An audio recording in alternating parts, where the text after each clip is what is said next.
when you think about a GLP-1, I want you to think about it in a way of like, small dose just to help a little bit with cravings and food control. I think what happens is when people think about a GLP-1, they just hear the word, or they hear the word like Ozempic or semaglutide, Wegovy, whatever. They think about the titration schedule that's attached to the compound, which is like, working a dose up pretty high. And then that's where a lot of the problems start to come in, right? With like the muscle tissue loss because you just don't eat, and then you run into like gastric paralysis and stuff like that. But where I think they're really useful, and I've been using them for over 2 years now. And it's funny because like people would say that I was crazy and it was like cheating. And then I'm like, how is that cheating? People had this like notion of like, you have to earn your stripes with dieting, but you could use Clen and Clen if you wanted to. And like, you can't use the semaglutide. Right.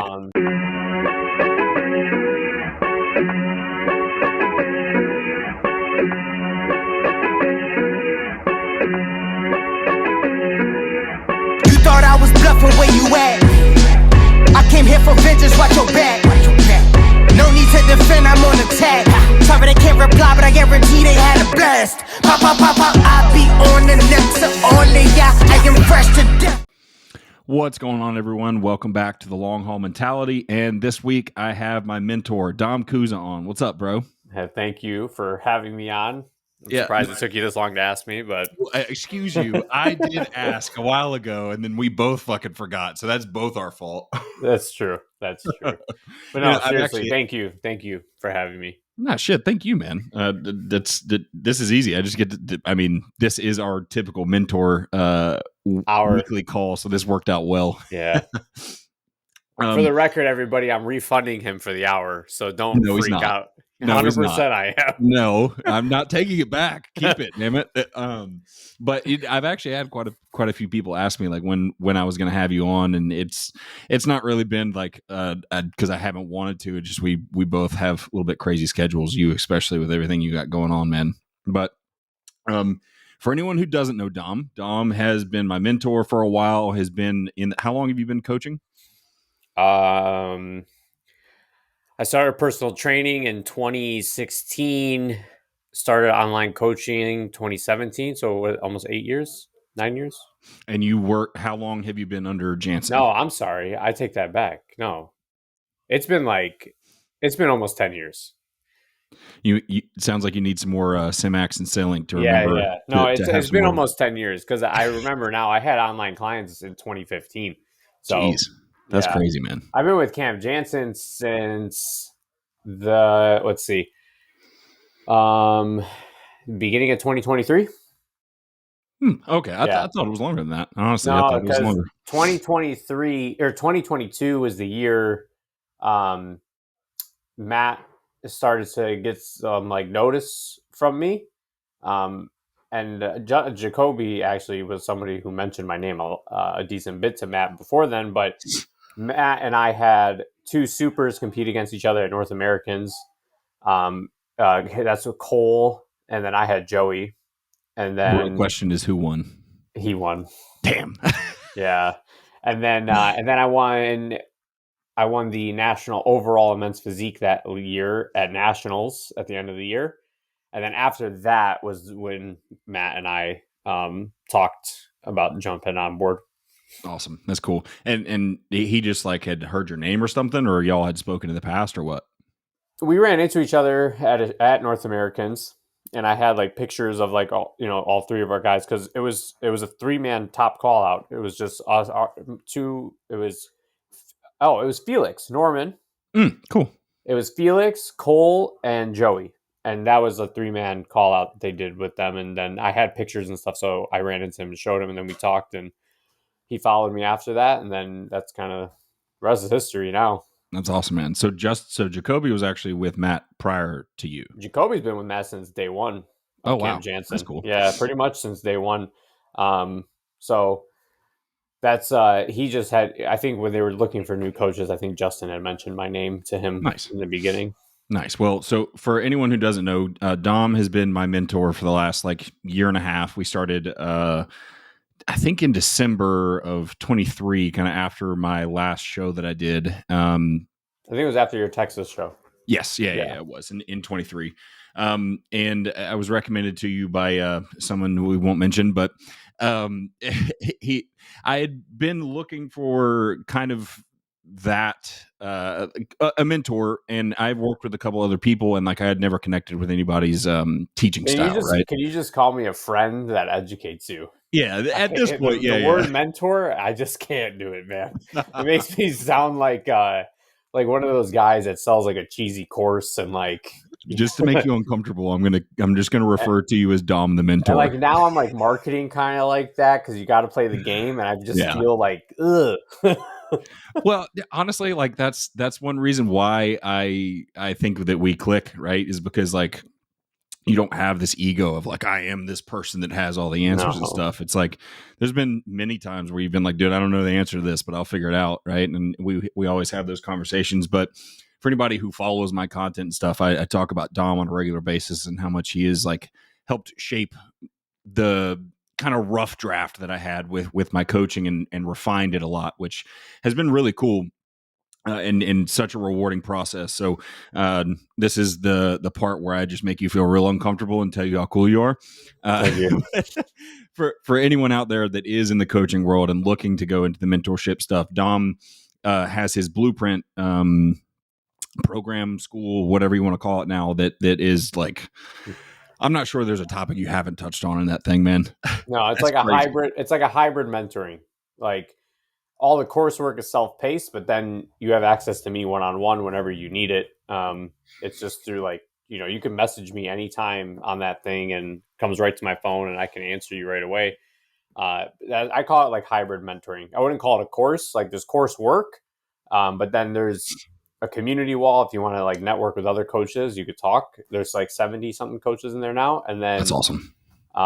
You could message me directly in it, which like some guys do. Like I had a guy like helping, like he was peeking somebody and just was shooting me over like, questions like, hey, this is what's going on. Like, I don't know what to do here. And he used that to his ability, and the guy ended up winning his show. So like, it's awesome. There's some cool stuff like troubleshooting functional cases. I mean, everything pretty much is in there. There's 44 hours of lectures in there right now. Jesus Christ, man. That's crazy, man. And at this point, as long as I've been working with you for like the first year, we were meeting every week. Yeah. At this point, I feel like I've gone through just about everything that's probably on that mentorship, your platform. Honestly, you haven't. Really?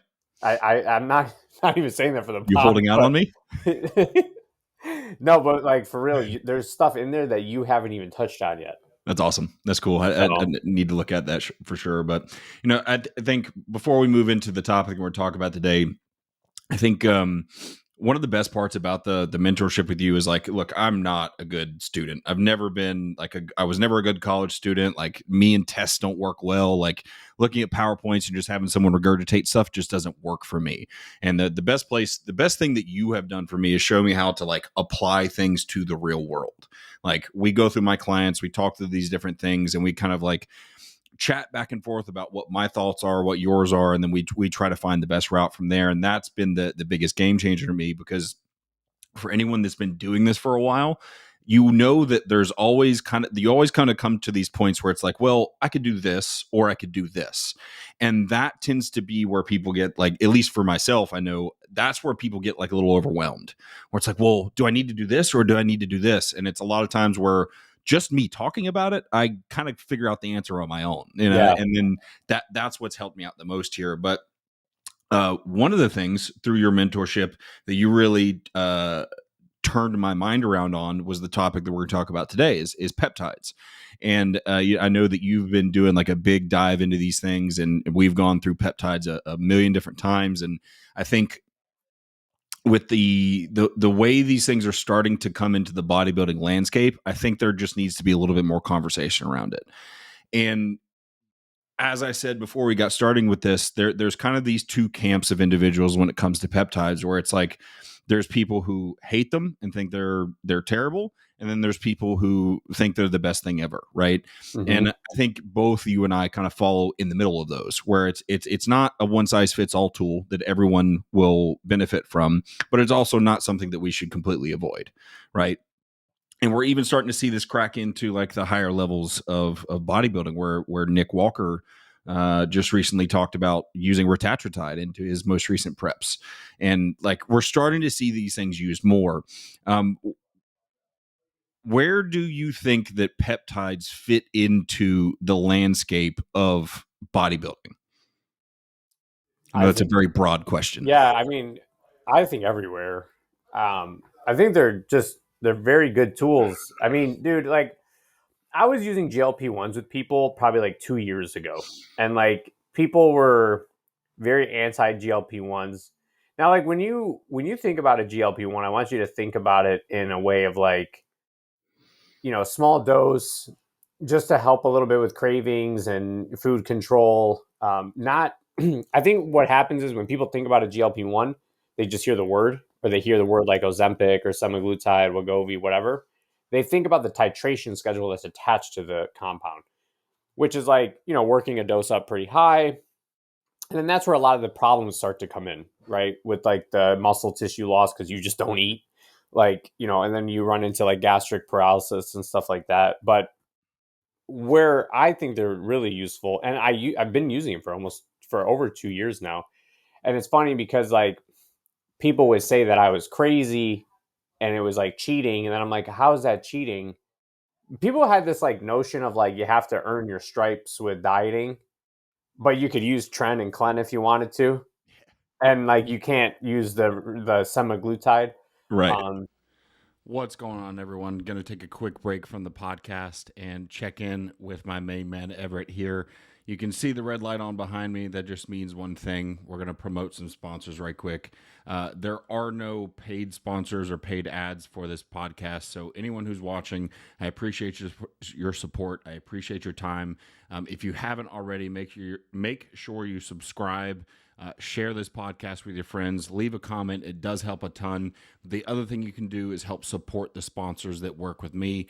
And you see I have my Labrada Pro Series line here. So we've got the Hydro, Glutamine, Creatine, and EAAs with some new pre-workout on the way. So if you like the podcast, you support me, use my code BAGLY10 at checkout and get yourself a discount. Let's get back to the episode.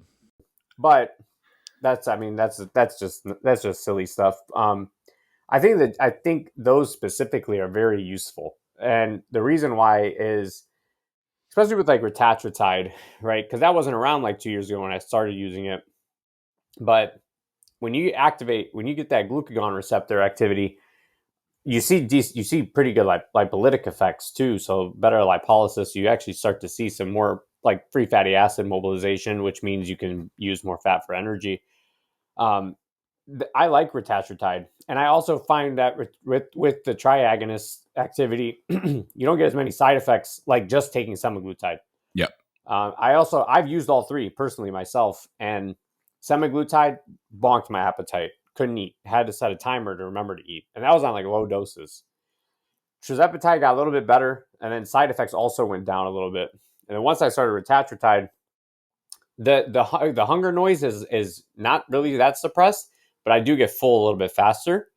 And then the fat loss I've noticed was better. Now, I mean, you play into the whole component of like, what else are they useful for? I mean, there's great research that's showing inflammatory control with these things too. I was reading papers a little bit ago on like over compulsive disorder use with them because it can help with compulsion, right? There's a whole system of hunger called like hedonic hunger, which like there's a journal Physiology of Hunger review that was really good. It came out earlier this year. Hedonic hunger is like pleasure-seeking hunger, where it has nothing to do with caloric needs. And actually, they found that it was not connected to BMI at all. So it didn't matter if you had a lot of body fat. It was just based on like habits, moods, like hormones. Your gut bacteria actually influenced it too. And that hedonic hunger and stuff like impulsive eating, that's also one thing that you could see good control with the GLP-1s. But not only that, They saw better responses with nicotine use, online shopping, alcohol. It's crazy. Now, I mean, studies are not as long as you want them to be, or listen, you're never going to get a study the way you want it to be. Like, Right. it's hard to do that. And also, I think a lot of people forget about is like who funds the study, who's leading the study, where's their additional interest in the study. Yep. I have a master's degree. I spent two years of your master's. You have to take, or at least where I went, you had to take a course every semester on something regarding to research, like how to learn how to read research, the statistics within research, the analytics within research. Like every semester, I had a class that had to do with like dissecting a research paper. And you can pick up some of these papers and you're like, this is a garbage test. This is a garbage study. So like that helps your argument or hurts your argument at the same time too, right? Because like I could say like, oh, BPC has a study on this. Well, then I just could eat my words, dissect it. Maybe it's really bad study. But then at the same time, I also think it's really hard to get the most perfect study. So that's why I'm not married to that. And dude, I spent a lot of time in higher academia. Like I would be the guy that should be a little bit more research focused. And I'm not. And I think the reason why is just because I don't know, I like to think of myself as a really realistic coach. Right. And I'm a realistic health professional too. Like I talk to doctors all the time because I'm involved with Relive Health. I do like the advanced clinical education for the franchise. And, we talk about research, we talk about these things, and you have to come into some of this newer stuff with open minds because you're not going to have 30 years worth of papers to back something up. Yep.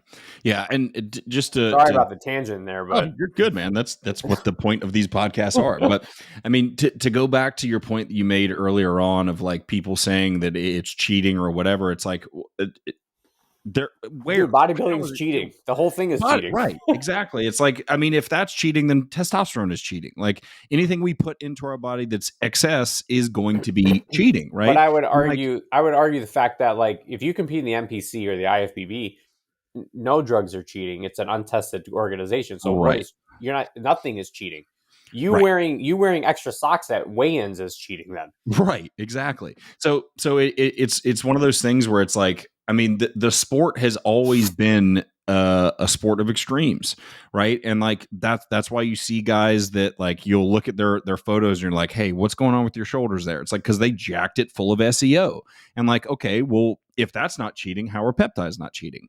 And it's like I said, there's just this camp of like they're terrible or they're great, and there's not really any in between with these people, and it's always a matter of context, and it's always a matter of context in anything that we look at giving to somebody, right? Like I could give somebody a peptide or a compound or whatever, and it does not work for them at all because it wasn't what we were supposed to do, right? But then there's other people that it works great for, and I have not been using peptides as long as you have, but I was skeptical. And like, I remember the first time you brought them up, I was like, bullshit. And you're like, nah, let's talk. And then I tried some, I gave them a shot myself and noticed the benefits of them, not just like the fat loss stuff, but like I started with like the mental side of things, like things to boost my memory, my recall, my ability to like lock in on work, to reduce my anxiety, those kinds of things, and noticed a huge benefit. So I was like, okay, well, if we can start there, let me see what these other things do and try one at a time and see how they work. And I've been incredibly, incredibly impressed. And then after I've tried them myself, I started using them with clients. And one of the things that like I talked to you about not that long ago was Aaron, where I gave him Retatrutide, and in a 6-week time period, we saw a massive improvement in his cholesterol levels, a massive improvement in his LDL and HDL, and his A1C. Yeah, thank you. His A1C went from literally diabetic levels to under pre-diabetic levels in 6 weeks. And like none of those markers are things that we would typically see change that fast. Like usually those are like a slow roll thing, right? It's not something that usually changes that quickly. So I was blown away by that. Yeah. Go ahead. What were you going to say? No, I was just going to say, like, you made a good point. Just like, and I think there's an application with all these things in bodybuilding. It just matters what stage of bodybuilding you're in. Yep. I think off-season growth phases, you probably don't need to use much of them. But like if we're in a health phase or if we're in a fat loss phase, if you're in a contest prep, I think there's a lot of utilization. Dude, I coached Todd Lee, and Todd Lee hated peptides. Like, and I was like, listen, will you give this a shot? Give this a shot. Now this dude made a post yesterday talking about his peptide stack and all the shit he's using. And I posed him in person a couple of weeks ago. I said, I'm going to make you a believer in peptides. He's like, bro, you already did. I'm like, because they work if you just use them right. Right. One thing I will say about peptides that's interesting, I learned this from Dr. Dr. Yurth. She's with like SSRP and stuff. And they're very effective when you have a lot of your internal health in line first. Right. If you're very dysfunctional, full of inflammation, you know, coming from like our lifestyle clients who come to us like from really bad, like, you know, eating scenarios and sleeping and all that, starting them on peptides right away usually doesn't have much of an effect on them. It's Definitely when you not get a a lot of the first-line stuff defense. like corrected. It's definitely like a lower on the totem pole tool. That is kind of something that you could layer on later. You could layer in later on. Right.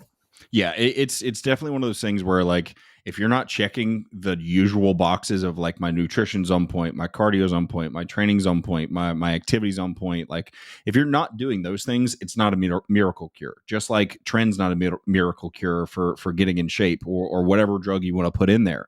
And like the two biggest pushbacks that I know I hear on a regular basis is like being lazy, right? Like people are using peptides because they're lazy, or that there's no research behind them, and that or that the research that we do have is in animal trials and not in humans.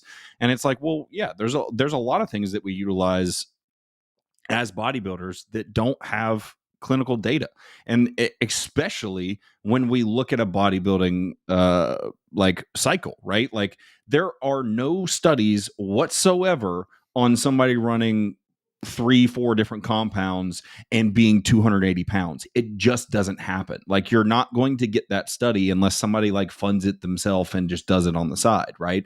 You're just not going to see that. So it's like pretty much everything we're doing is kind of a shot in the dark. And like, yes, studies and stuff can give us a direction to go in, but we also have to like understand that there's some things that science can't tell us. There's some things that we're just not going to get out of a study because of the context of what it is that we're trying to do. So on those two pushback things of the you're lazy or there's no research on them, like what kind of pushback would you give to somebody with those two? Yeah, my brain blanked so hard there. No, you're good. I think people think doing studies is just so easy. It's not. Like there's the whole system called the IRB, right? And that's who, you know, takes a look at what you're proposing. They weigh the risk of the participants. They do a lot of regulatory work, which you probably didn't even know what the IRB was when I just said that right now. Because a lot of people don't know what the IRB is. And it's not as easy to run studies as people think it is. And then it's not as easy to run grandiose studies the way you want with like thousands of people, right? Yep. And then you also have to consider with that, like the complacency, like the adherence to the program, right, through the study. You also have to keep in mind that you're probably not going to get 2,000 bodybuilders in a study. You're probably going to get 2,000 college kids that need some extra credit. Or, I mean, that's what we used to do. Like, dude, we that's what we literally used to do. Or you would pay them in like, you would pay them in like pizza. Like, you know what I mean? Like, I mean, dude, it's taking me back to school right now because that's literally one of the studies that we did. We did like a Wingate study, and we like posted it all throughout the college campus, and was like, we'll pay for your dinner for like the next whatever if you come do this study. Yeah, I signed up for a few of them in college and did a few studies like that. You know, and if you want to play the whole thing with the research, like that's fine. If you're married to research and that's just how your brain systemizes like a decision, because that's a really normal thing. Like there's a lot of people that's called, you know, there's different personality types, and that would be like the thinking personality type, right? You need to see concrete data before making a decision. You need to weigh the pros and cons. You need to be able to visually see all that. That's fine if that's the type of person you are. I'm not going to knock you for it. But I don't think you could, 100% make all of your decisions based on that. Because, if we look at okay, Tren is probably I would say one of the more popular contest prep drugs, right? It's a popular drug, period. Yeah, period. It really is. Look at Tren and EQ, two great examples, right? Vet grade anabolic steroids, veterinarian, right? They were never approved for human use. And the research, if you try to find research on this stuff, it's really hard.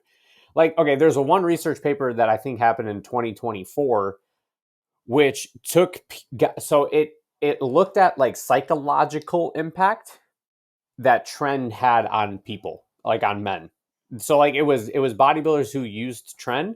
They were looking at the psychological distress that was, and it just showed the correlation between Tren use, aggression, psychological issues, right?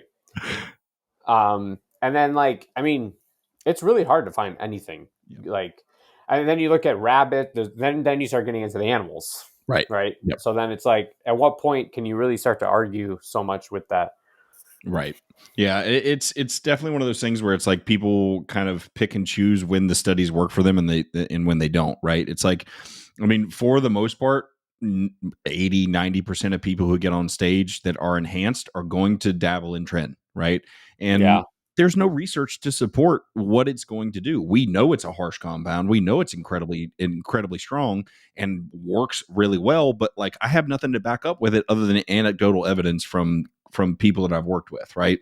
Yeah. And the other thing there of the pushback of people saying, well, you're just lazy if you use something like a GLP-1.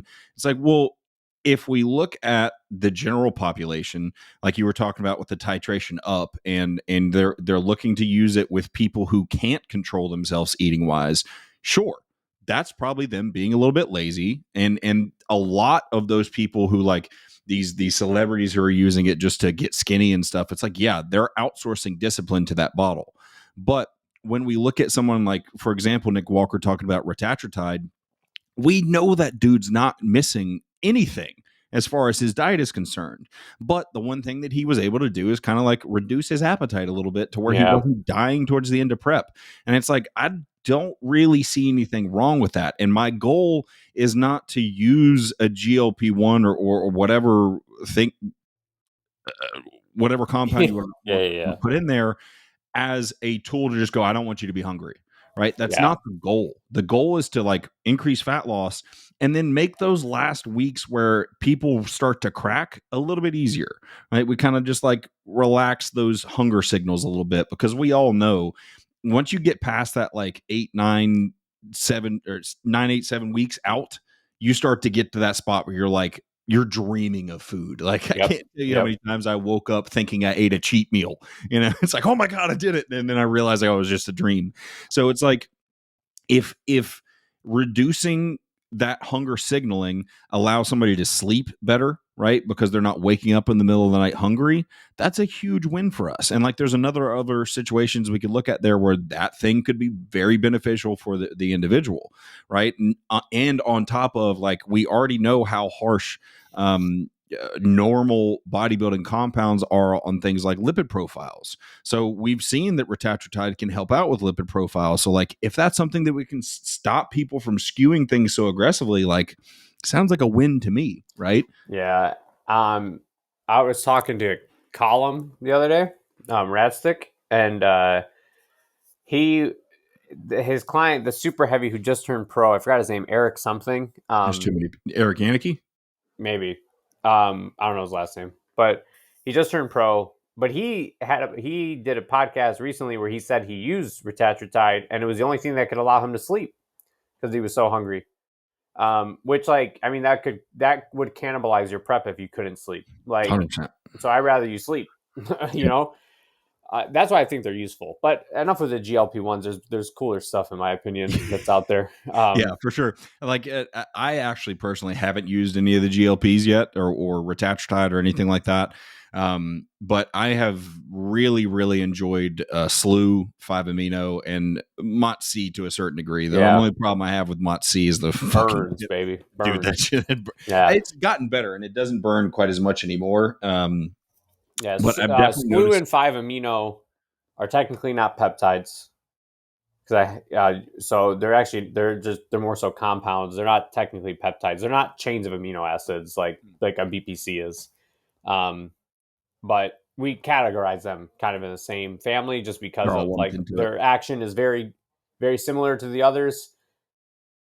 Side effect profile is really low, right? I've ran SLU multiple times, high doses, and blood work's been perfect every single time. If anything, my EGFR got better, which then there was an in vitro study, or not an in vitro study. I think it was like a theoretical study. No, it wasn't. It was on mitochondrial capacity of nephron cells seeing an improvement, which then argues that it could help with chronic kidney disease. My EGFR got better when I started taking SLU. Wow, you don't tend to see that. No, and then 5-amino is a great drug, or not drug. I'm sorry, is a great compound. Really good for obesity. That's what's one of its main focal points is in research. It's really good at reducing fat depositing. So actually, I do think there's a play with 5-amino potentially in an off-season setting, just to help with that. And then I like MOTS-C. It just hurts a lot when you take it because you take it in boluses like 3 to 4 times a week, and it does hurt a decent bit. I've did that shit the first couple times. I was like, "What is wrong? This burn is crazy." But the thing that I've noticed from it is like, without changing my foods, like I kept food the same. I didn't move it up. I didn't move it down. I noticed a big difference in my composition. I noticed a big difference in my appetite. Like I noticed that my body was running through the food a lot like better. Like it's not like I was starving on the other side of it, but I definitely noticed that like I was starting to lean out more, and even like my ability to work in the gym was higher, right? Because one of the things that we see with like SLU, 5-amino, MOTS-C is just an increase in insulin sensitivity, right? So like if my body is using that glucose better, I'm getting better pumps in the gym, right? Which has been absolutely fantastic. So I can't say enough good things. Yeah. And you kind of touched on the 5-amino in the off season. It's something that I'm going to test with my Open Pro Roy.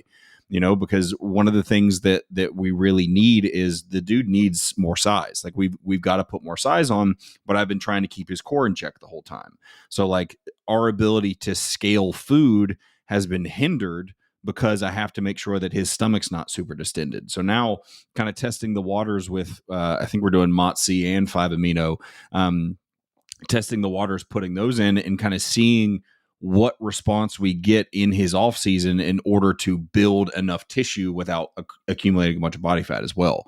So it's definitely been really cool there. Now, what are some of the other categories of peptides that you find to be really useful here with any scenario? I mean, everyone talks about the healing ones, so we can kind of skip over those. There's plenty of stuff out there with that. But like, I mean, cognitive ones are great. Selank, Semax, whatever it is. I don't even know how to say it. Semax, Selank. I like those a lot. I like those intranasally though. I like, what else? Dihexa. Dihexa is a cool one. Dihexa is interesting. The one thing I did learn about Dihexa is that its bioavailability is pretty poor if it's not delivered liposomally. So sourcing is a little bit more difficult with Dihexa. You can find Dihexa injectable, but that's really hard to find. So like one of the things that like I kind of ask now with Dihexa is if it's like if it has liposomal delivery, like components to the capsule or the tablet, which is important. So that's one thing about Dihexa, but Dihexa is pretty cool. I like. Can you explain Dihexa a little bit before we move past it? Yeah, Dihexa is really good at. Let's see how to put this in layman's terms. Dihexa is really good at helping develop and improve your ability of your neurons to communicate with each other. So you can see signals being transmitted faster, right? Dendritic spikes, right? That's like one of the things that we're looking for. And the more spikes you have, the better communication we can get. It also helps with like, we also see Dihexa just by looking at some of the growth factors. It helps with improve like repairing neurons that are might be damaged or dysfunctional, like synaptic, like that, that space between the neurons, like helping the health of the space and helping support that so that you have better neurotransmission and communication between the neurons. Um, that's what Dihexa is used a lot for. Dihexa was studied for a little bit with Alzheimer's and Parkinson's. All these ones are all centered around Alzheimer's research, dementia research, and Parkinson's research, because those are very neurotransmitter based health issues. So that's why we see a lot of research behind them with that. Like tesofensine, for example, is a compound that's pretty popular.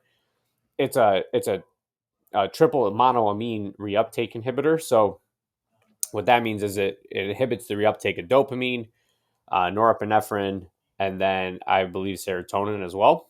And with that, you'll get an increase in all of those neurotransmitters. But it was originally being researched for Parkinson's disease, but the participants were losing too much weight. Because when you have reuptake blocking of norepinephrine like that, we actually start to see some lipolytic effects.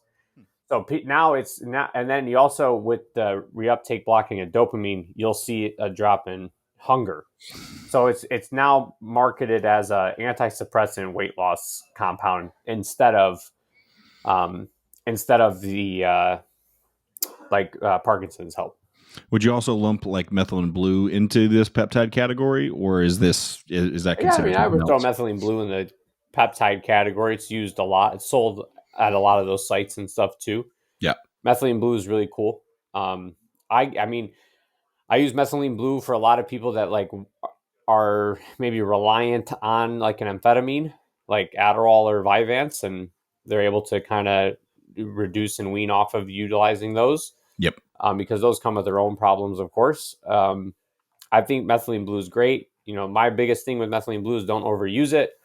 Use it on your biggest work days, your biggest brain processing days, because the problem with that is energy demand mismatching. That's a big issue when your brain is consuming a ton of oxygen, because methylene blue increases the rate of oxygen consumption inside of your brain, and we need to match that demand, right? The demand needs to be matched to the production. If it's not, you can get some like gnarly headaches. You could get you could get reactive oxygen species starting to be produced, oxidative stress inside the brain.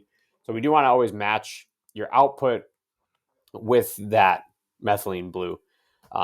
So like I only take it on days I know I have a lot of stuff to do. Yeah. Yep. And so like I said earlier in this, like the first ones that I dabbled in were the ones for getting my brain up and rolling and trying to get a little bit more focused when I'm doing my work and recall and like being able to remember certain things as far as like clients and stuff. And then Selank for my anxiety, which Selank is awesome for that. Yeah. Sorry to interrupt you, but no, you're good.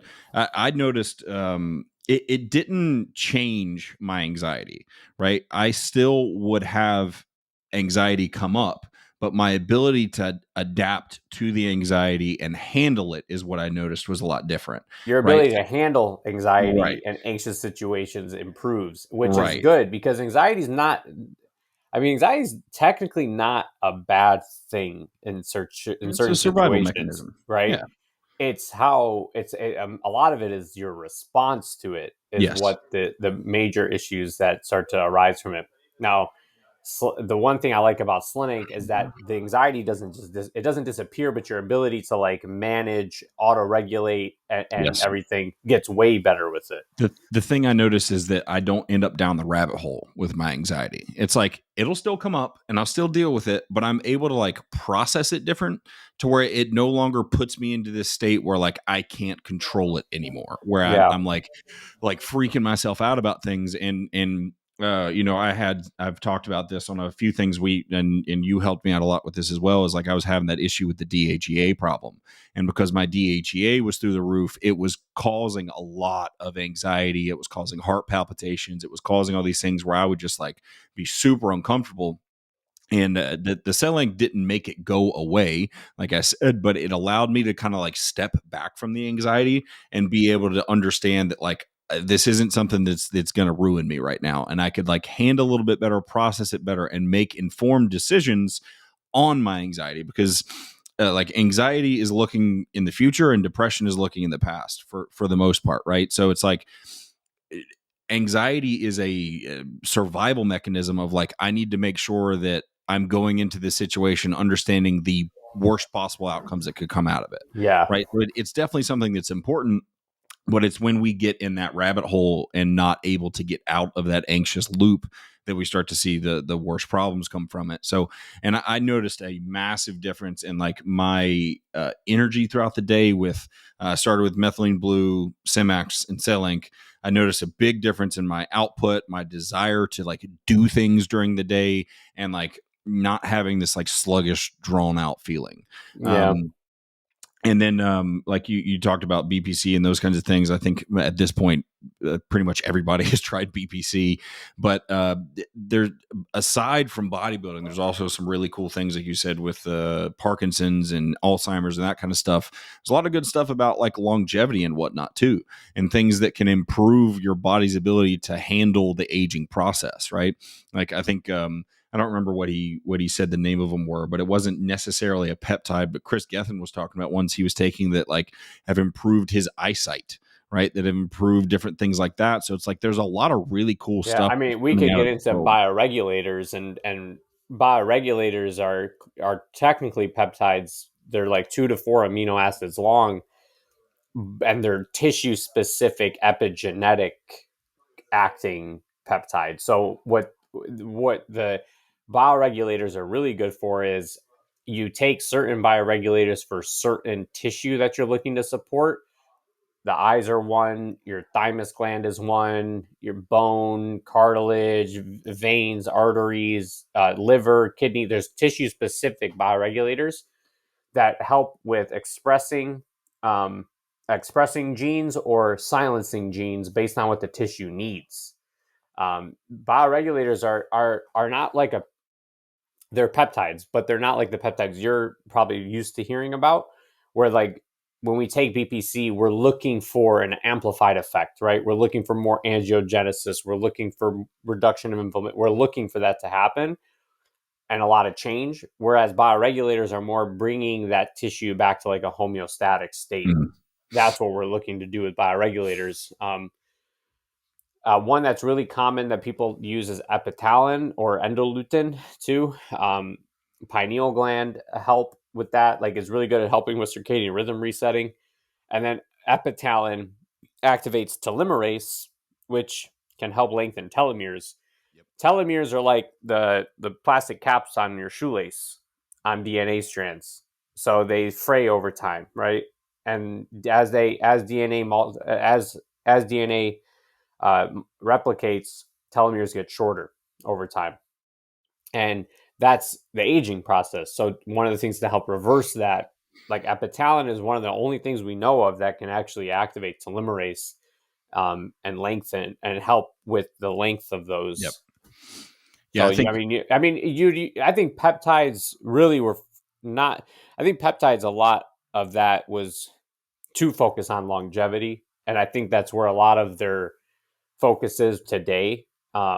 There's obviously like performance peptides, but I think majority of peptides, if you look at like old research with them, like initial research, a lot of it was like delaying aging, helping sarcopenia, helping dementia, like, what is the early onset dementia issues, like, and things like that.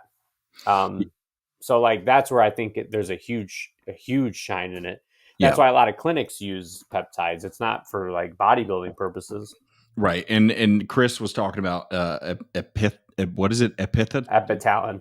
epitalon, he was talking about that, and like he's in his 50s. I think he said he's 52, and every year he's been in the research for peptides for decades. He's been doing this for a long time and been talking about them, and he's really gone down that rabbit hole of like the biohacking community, right? But I think he said every year he tests his telomere length, and chronologically he's 52, but his telomeres read at like a 20-year-old something, like biological age, which is fucking insane.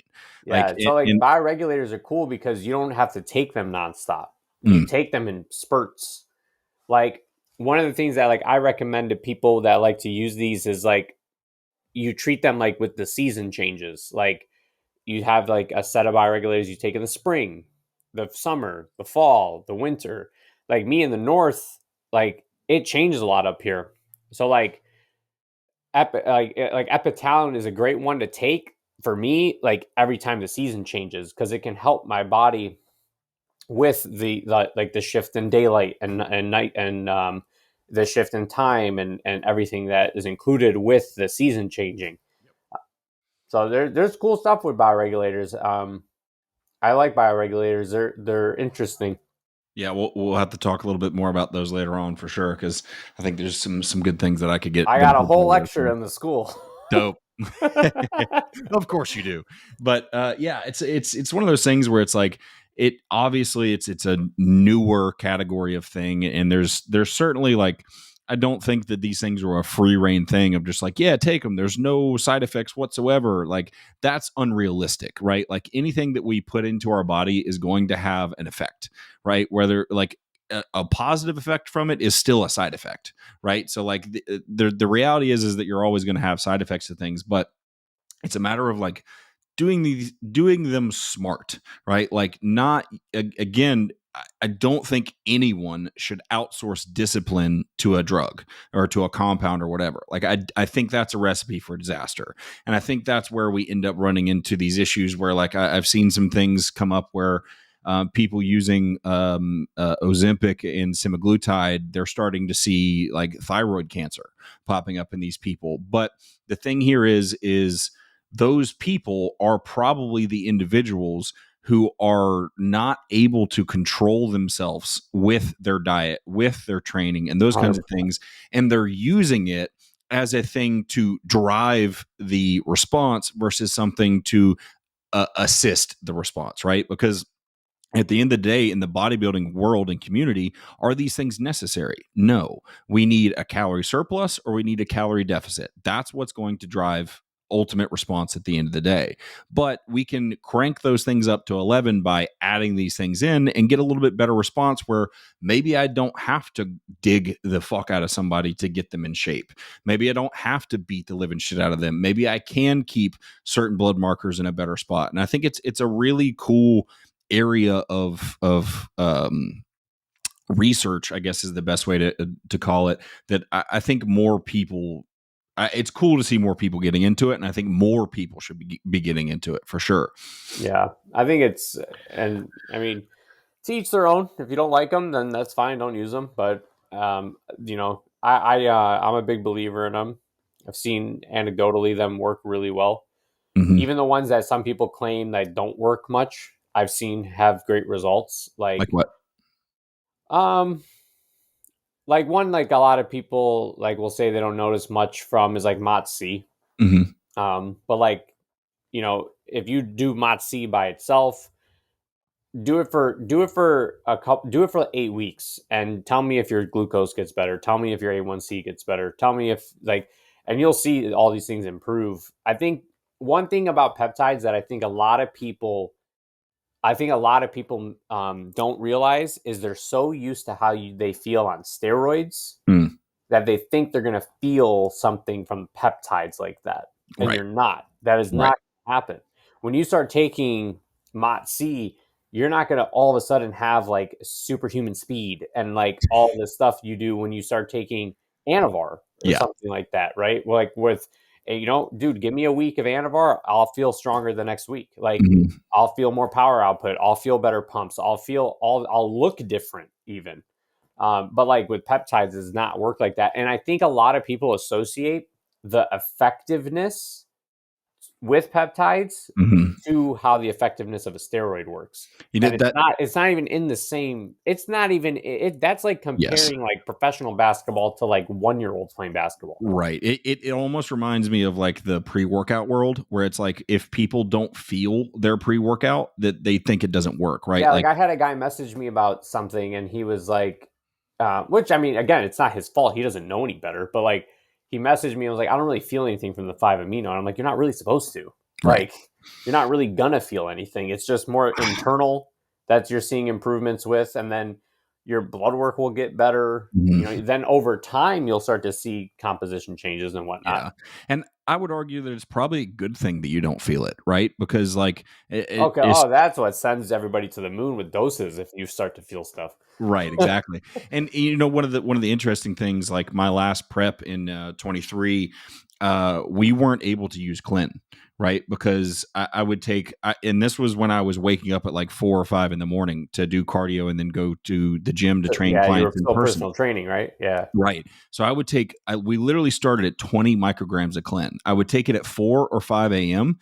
By the time 9 and 10 p.m. came around, I was still just like wired and I could not sleep. And we tried it for a couple weeks and I told Chris, I was like, bro, this is not going to work.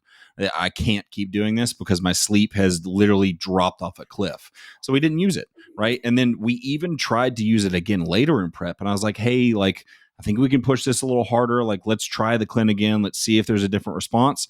I took it and literally that day I was like, I can't do this anymore. 20 micrograms. And then we were like, no, we're not doing this. So like, it's a really good opportunity for us to use something that isn't going to affect your sleep, that isn't going to affect your mental state, that doesn't have you feeling like jittery and shaky all the time, right? Like it's a really good opportunity for us to use something that isn't going to make you feel more like shit when you're already in a state where you feel like 100%. shit, right? I've been using SLU in a lot of preps. My clients are either not on Clen at all because of it, or they're on 20 to 40 micrograms throughout the whole prep, and that's it. Bro, the sweat that I get from SLU is insane, and like So I know you get the big thermogenic effect of it. and I like sure Clen will kind of make me sweat a little bit more, but nothing to this degree. Like, Yeah. and because of my schedule and how I set myself up now is like I'll take my first dose of SLU in the morning fasted, and then I train just a couple hours later. So I don't want to take them like right back to back. So typically what I'll do is I'll take it like midway through my session or like towards the end of my session before I go do cardio. And like there is a drastic difference in my sweat before and after, right? Like if I'm in the if I'm training chest, it's not like chest is some crazy session where I'm like exhausted and expending all this energy and stuff. And so like I'll be 3 or 4 exercises in and like I'll feel good. I'll be training really hard and like, but I'm not sweating aggressively. I'll take that SLU kind of later in the session and literally one set in, I'm just flop sweating. And it's like, that's crazy. Shit. And I don't honestly, sweat I from like it like it. that. I don't sweat so much from it. I like it a lot. I like that feeling of sweating because it does make me like, even if it's just in my head, it does make me feel like I'm doing a little bit more. Yeah. And I've really enjoyed the benefits of like, I don't have to drop my calories super hard to get in shape, right? I don't have to take a cycle in order to get these big pumps in the gym or keep my strength up or whatever. Like that part of it's been really nice, and I'm really excited to continue to see like how this works with my athletes, you know. And this is the first year where I've used peptides with athletes. And the first half of my year has been pretty slow as far as clients are concerned. So I've used it with a couple people, but as the year progresses, the number of people that I have using peptides going into their shows is increasing. So I'm really curious to see like, what does it do for their recovery? What does it do for their fat loss? How hard do I now have to push them with food or whatever it might be because we've introduced these other things? So, like you said, it's like, do you have to use these things? No, but we don't have to use Tren. We don't have to use Clen. We don't have to use these things, but it's enhanced bodybuilding, and everybody's doing anything they can to achieve the result and beat anybody else that shows up. So like, if this is a tool in the toolbox, why not use it if it's necessary and the context fits that case? You know, that's kind of how I feel about it. Yeah. I mean, that's how I've always felt about them, and I like them. I think they work well, and you know, I think it's hard to argue that they don't work or they're not worth it. And then now But the biggest pushback that I always had about peptides for myself personally, and why I didn't originally recommend them, is because with sourcing, like you got to make yeah, sure that the source is good, because like everyone and their mother is selling peptides these days. And like you got to make sure that it's good quality, right? So that's the number one thing. And then the second is expense, right? Because yeah, no, peptides are not cheap thing to do. this is a luxury, right? Because I was talking about this to Ben Chow, actually, because he's been posting the ones that he's using, and I brought that up, and he's like, yeah, 100%, these are a luxury, and like not everyone can afford to do these on top of everything else that they're already doing. So it's like, if you can't use them, it's not going to be the end of the world. Like people have been bodybuilding for decades without peptides and still gotten in crazy condition. So we can do it, but if we can speed that process up or make it a little bit easier, or make it to where we don't have to use compounds that are as harsh, I think that's a big win, right? That's a big win in the context of keeping an athlete healthy. Yeah. No, 100%. Yeah, but I fully agree, man. I think if the reason why you don't want to use them is because of the lack of research, I think you should just try one and just see what happens and see how you feel. But some people might say, like, how's he a scholar if he's not like into research like that? I mean, say what you want, but I just think that I've had way too many positive experiences now with people through the clinics and through like just like coaching people, even not even coaching people, just helping friends and stuff too with them. I've had too many positive experiences with what I've done for people to say that, like, yeah, no, these don't work. They're not worth your money. yeah, exactly. And it's one of those things where like bodybuilding in and of itself is kind of a study, right? And each person is its own study, because like no study ever has my exact context, like my biology, how I respond to things, my No, mental state, 100%. how I train. So it's like you are your own research project, right? So like if that is the case, try it. If you don't like it, then don't fucking keep using it, right? And like Yeah. it's just like anything else, the devil is in the dose, right? So like could you be an idiot and go and take a shitload of these and end up with a really bad side effect? Yeah, but you can also do that with testosterone. You can also do that with too much vitamin D, right? Like all of these things have a point where it's like, if I'm taking too much of this, it could cause a problem. But if you try it a little bit and like say you run it for 6 to 8 weeks and you don't notice anything from it at a low dose, then where's the harm? How is that going to be something that's going to affect you so far down the road that you're like, oh my Yeah. God, that ruined me, right? That's like, it's a little bit of a ridiculous thought process. 100%. Yep. But I think we kind of covered our bases as far as the peptides and stuff are concerned, and definitely talked about the main pushback that we get from those. So we can start to wrap that up here. But plug whatever you want right quick, man, and tell people where they can find you and all your blueprint stuff. And Yeah. You can find me on Instagram, just at Dom Kuza. That's pretty much it. That's all I have socials wise. And yeah, I mean, the school's a great source of learning. All the stuff I talked about today is in there. And so much more. So if anybody's ever interested, they can always message me. yeah, I've said this to you a number of times. Like, you're so smart, it doesn't make sense sometimes. It's like I sometimes wonder where the hell you fit it all in your brain. So, for anyone out there that is looking, like, if you're a coach or if you just want to learn more about this world in general, like, Dom is a great resource. Even just his posts and his channel that he has on his Instagram is a great place to Yeah. go.